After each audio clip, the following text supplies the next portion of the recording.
Hello बच्चों, स्वागत है हमारे इस यूट्यूब के चैनल पे। बच्चों, आज की क्लास में हम लोग क्लास 10th के जो दूसरे चैप्टर अम्ल क्षार तथा लवण की सीरीज चल रही थी, इसमें हम लोग अगले टॉपिकों के बारे में बात करने वाले हैं।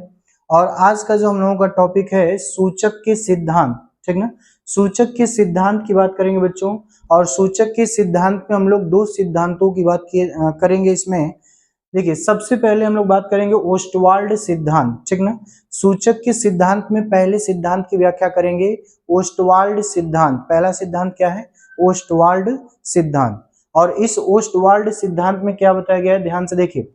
देखिए, बताया गया है पहला पॉइंट कि जो सूचक होते हैं वो दुर्बल अम्ल या दुर्बल क्षार होते हैं। मतलब सूचक पदार्थ जो होंगे या तो वो दुर्बल अम्ल होंगे या तो दुर्बल क्षार होंगे, ठीक ना। तो सूचक पदार्थ जो होते हैं या तो अम्ल दुर्बल अम्ल होंगे या तो दुर्बल क्षार होते हैं, ठीक ना। दूसरे पॉइंट की बात करते हैं। दूसरा पॉइंट, अनआयनिक सूचक का एक रंग होता है, जबकि ये आयनित होते हैं तो इनका रंग बदल जाता है। कहने का अर्थ ये है कि अगर हमारे पास कोई सूचक है, अनआयनित अवस्था में है, मतलब आयन में टूटा नहीं है, अनआयनित अवस्था में है यानी वो आयन में विभाजित नहीं हुआ है, तो उस कंडीशन में अगर हम लोग देखें तो बच्चों उसका एक अलग रंग होगा। क्या होगा? एक अलग रंग होगा।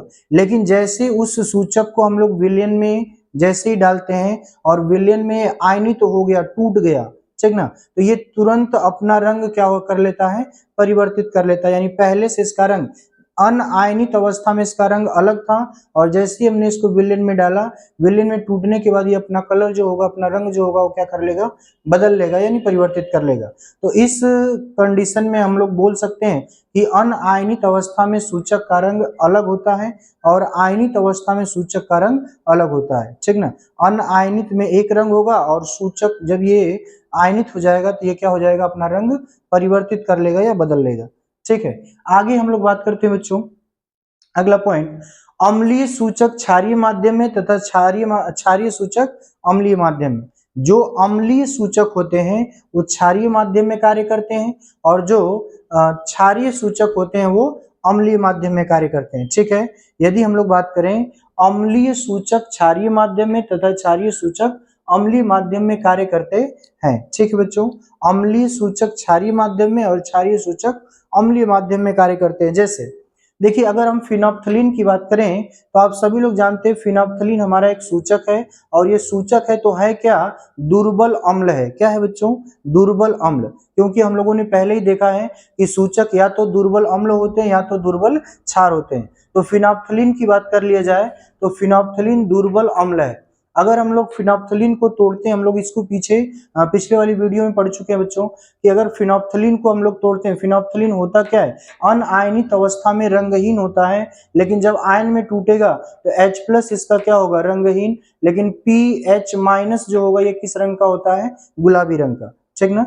गुलाबी रंग का ये होता है। तो यदि हम लोग बात करें, ध्यान से देखिए, पहला एग्जाम्पल अगर हम यहाँ पे देखें तो पहला एग्जाम्पल क्या है बच्चों? HCl हमारे पास है। HCl हाइड्रोक्लोरिक अम्ल। और हाइड्रोक्लोरिक अम्ल आप सब लोगों को पता है कि ये प्रबल अम्ल है। क्या है? हाइड्रोक्लोरिक अम्ल एक प्रबल अम्ल है, और जैसे ही हम लोग इसको विलयन में डालेंगे HCl को, ये बहुत तेजी से H+ और Cl- में टूटेगा। मतलब इसके आयनित होने की दर अधिक होगी, ठीक ना। तो ये HCl जो होगा प्रबल अम्ल, H+ और Cl- में टूटेगा। मतलब इसमें H+ आयन की संख्या भी अधिक होगी और Cl- की संख्या, ठीक ना। अगर हम लोग HPH को तोड़ते हैं, किसको तोड़ते हैं? HPH, इसको ऐसे लिखा जाए HPH, फिनोप्थलीन। फिनोप्थलीन को तोड़ेंगे तो हमको पता है H+ और PH- में टूटेगा। तो यहाँ पर अगर हम लोग देखें बच्चों, तो फिनोप्थलीन जो होगा इस रूप में टूटेगा, तो H+ की संख्या यहाँ पे बनेगी और यहाँ पे PH-। क्योंकि हम लोग देख रहे हैं कि HCl को विलयन में जैसे ही हमने मिलाया तो H+ अधिक मात्रा में मिला, फिर क्या मिल रहा है? Cl। और उसी में अगर हम फिनोप्थलीन को मिला रहे हैं तो फिनोप्थलीन में भी हमको H+ मिल रहा है, और PH की संख्या क्या है? कम। क्यों? क्योंकि H+ की संख्या बहुत अधिक मात्रा में पहले ही मिल चुकी है और यहाँ से भी H+ मिल रहा है। इसका मतलब PH की संख्या जो होगी वो क्या होगी? कम होगी, और ये बहुत कम मात्रा में टूटते हैं, मतलब ये दोनों तरफ रासायनिक अभिक्रिया चल रही है, तो इससे इसका निर्माण भी हो जाएगा, मतलब PH माइनस आयन जो बनेगा इसकी संख्या बहुत कम होगी, यानी कि गुलाबी होने के लिए विलयन में जो आयन चाहिए PH माइनस आयन का रंग कैसा है, गुलाबी है, तो इस आयन की संख्या बहुत कम है, इसलिए हम लोग बोल सकते हैं कि विलयन रंगहीन ही रह जाएगा, क्योंकि पीएच आयन की संख्या इतनी कम है कि ये पूरे विलयन को गुलाबी रंग में परिवर्तित नहीं कर पाएगा। क्यों? क्योंकि हमको पता है बच्चों, यहाँ पे संख्या H प्लस आयन की संख्या क्या है, अधिक है, और सम आयन के प्रभाव के कारण यहाँ पे PH माइनस आयन की संख्या बहुत कम होगी, और इसकी संख्या इतना कम होगी ये विलयन के रंग को परिवर्तित नहीं कर पाएगा, और विलयन कैसा होगा, रंगहीन होगा। लेकिन अगर हम लोग दूसरे एग्जाम्पल की बात करें बच्चों,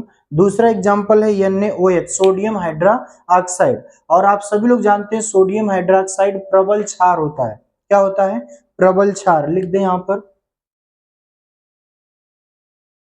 प्रबल क्षार। और सोडियम हाइड्रोक्साइड को, जो प्रबल क्षार है, इसको अगर हम लोग तोड़ते हैं आयन में तो Na प्लस मिलेगा और OH माइनस मिलेगा। ध्यान दीजिएगा, प्रबल क्षार है NaOH, और इसको तोड़ेंगे तो Na प्लस और OH माइनस, और फिनोप्थलीन को अगर हम लोग तोड़ते हैं तो H प्लस और PH माइनस। अब यहाँ पे जरा ध्यान देने वाली बात है कि यहाँ पे देखिए कोई भी सम आयन नहीं है, यहाँ पे OH और यहाँ पे H प्लस जो होगा ये आपस में जुड़ेंगे और H2O का निर्माण करते हुए आगे बढ़ेंगे। तो जब ये H2O का निर्माण कर देंगे तो H प्लस संख्या समाप्त हो जाएगी, H प्लस आयन की संख्या समाप्त होगी, तो इस विलयन में PH जो होगा, ये PH आयन जो होगा ये रिवर्स नहीं हो सकता, मतलब इसकी संख्या जब भी होगी, जब भी ये फिनोप्थलीन टूटेगा तो पीएच की संख्या हमेशा बढ़ती ही जाएगी।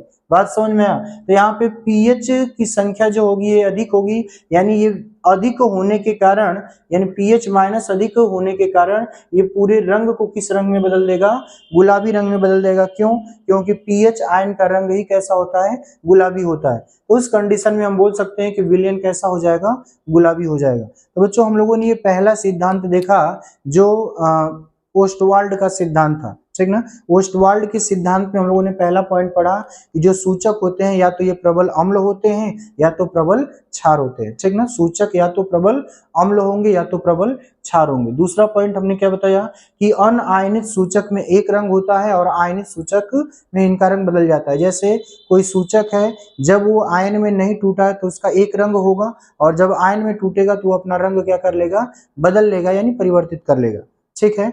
और तीसरा पॉइंट हमने आपको बताया कि अम्लीय सूचक क्षारीय माध्यम में और क्षारीय सूचक अम्लीय माध्यम में ना। अम्लीय सूचक क्षारीय माध्यम में कार्य करेंगे और क्षारीय सूचक अम्लीय माध्यम में कार्य करेंगे। बात समझ में आ रहा है? जैसे फिनोप्थलीन की हम लोगों ने बात किया, फिनोप्थलीन दुर्बल अम्ल है। क्या है? दुर्बल अम्ल है। अगर हम लोग प्रबल अम्ल की बात करें, प्रबल अम्ल में H प्लस आयन की संख्या अधिक होगी तो फिनोप्थलीन वहां पे फिनोप्थलीन का प्रभाव उतना नहीं रहेगा, यानी विलयन रंगहीन होगा, क्योंकि पीएच आयन की संख्या कम होगी ना। यदि हम लोग क्षार की बात करें, प्रबल क्षार की बात करें, NaOH को तोड़ेंगे, Na प्लस और OH माइनस में टूटेगा, और फिनोप्थलीन आपका दुर्बल क्या है, क्षार, सॉरी दुर्बल अम्ल है। तो उस कंडीशन में यहाँ पे पीएच आयन की संख्या अधिक होगी। क्यों अधिक होगी? क्योंकि H प्लस और OH माइनस ये आपस में रिएक्शन करके H2O बना देंगे, तो अब ये रिएक्शन रिवर्स नहीं हो सकता। तो उस कंडीशन में क्या होगा, पीएच जो होगा, पीएच माइनस, इसकी संख्या अधिक होगी, और ये किस कलर का होता है, गुलाबी कलर का। ये पूरे विलयन को किस रंग में बदल देगा, गुलाबी रंग में बदल देगा। ये हम लोगों ने देखा ओस्टवाल्ड का सिद्धांत, ठीक ना। अब हम लोग दूसरे सिद्धांत की बात करते हैं बच्चों। दूसरा है क्विनोनाइड सिद्धांत ना। क्विनोनाइड सिद्धांत, क्विनोनाइड सिद्धांत की अगर बात किया जाए, देखिए पहला पॉइंट लिखा गया है कि किसी सूचक की दो अवस्थाएं होती है ना। अगर हम लोग सूचक की बात करें तो किसी भी सूचक की कितनी अवस्थाएं हो सकती हैं, दो अवस्थाएं होती हैं। ये हम लोगों को क्विनोनाइड सिद्धांत बता रहा है कि कोई भी सूचक की अगर हम लोग बात करें तो सूचक की दो अवस्थाएं, ठीक ना, कितनी अवस्थाएं, दो अवस्थाएं हो सकती हैं। पहला है बेंजीनाइड अवस्था। क्या है बच्चों?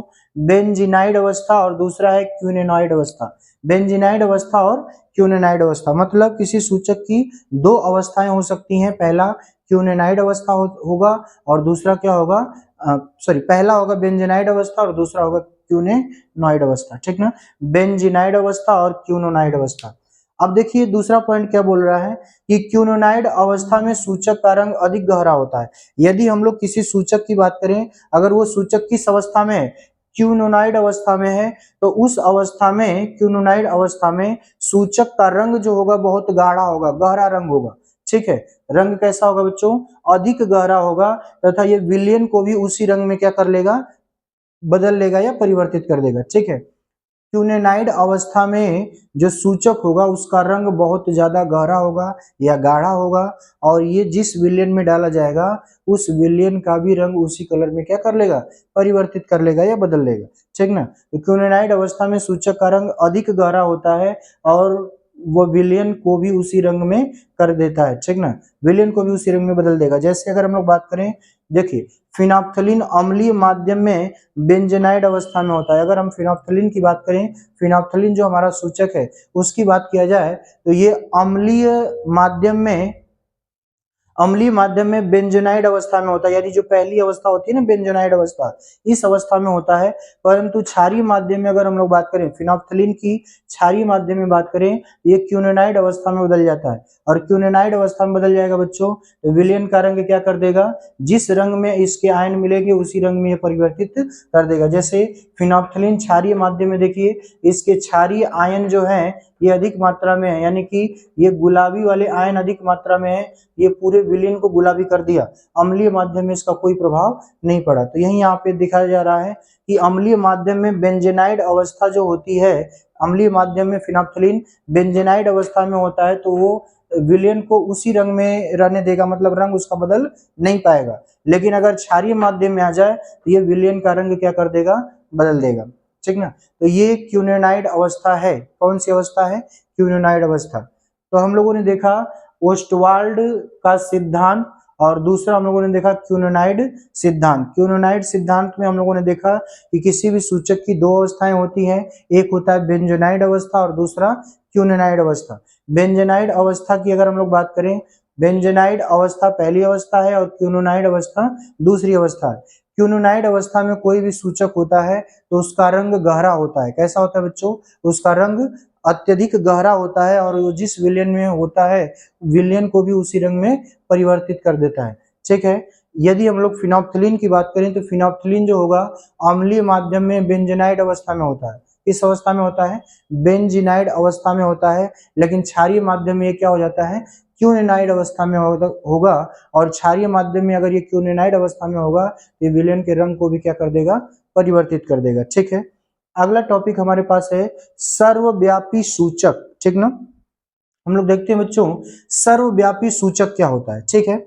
सर्वव्यापी सूचक का मतलब ये होता है कि कई सूचकों के मिश्रण की अगर हम बात करें तो उस मिश्रण को हम लोग क्या कहते हैं, सर्वव्यापी सूचक। और कई सूचकों के मिश्रण को बनाया, एक में मिलाकर बनाया क्यों जाता है, ठीक ना। किसी भी पीएच के मान को बढ़ाने के लिए, पीएच परिसर को बढ़ाने के लिए कई सूचकों के मिश्रण को जब हम लोग मिलाते हैं तो ऐसे रसायन को हम लोग या ऐसे सूचक को हम लोग क्या बोलते हैं, सर्वव्यापी सूचक। देखिए यहाँ पे लिखा गया है पीएच परिसर को बढ़ाने के लिए विभिन्न सूचकों के मिश्रण का उपयोग किया जाता है जिसे सर्वव्यापी सूचक कहते हैं। पीएच परिसर को बढ़ाने के लिए विभिन्न सूचकों के मिश्रण का उपयोग किया जाता है जिसे सर्वव्यापी सूचक कहते हैं।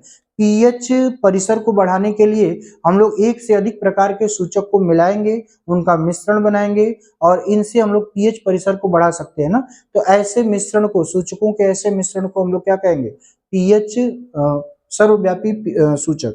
क्या बोलेंगे, सर्वव्यापी सूचक, ठीक ना। जैसे एक यहाँ पे लिखा गया है कोलथाफ जो है ये सर्वव्यापी सूचक है।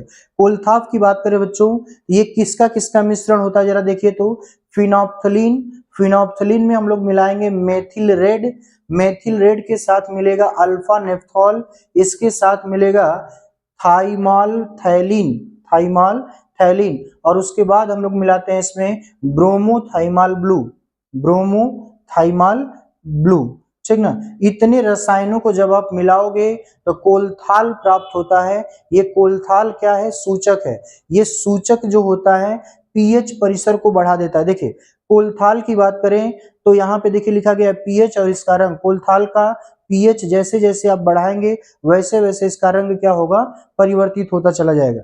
जैसे 4 की बात करें, जिसका पीएच मान 4 होगा तो कैल्थोल इस पर लाल रंग का होगा ना।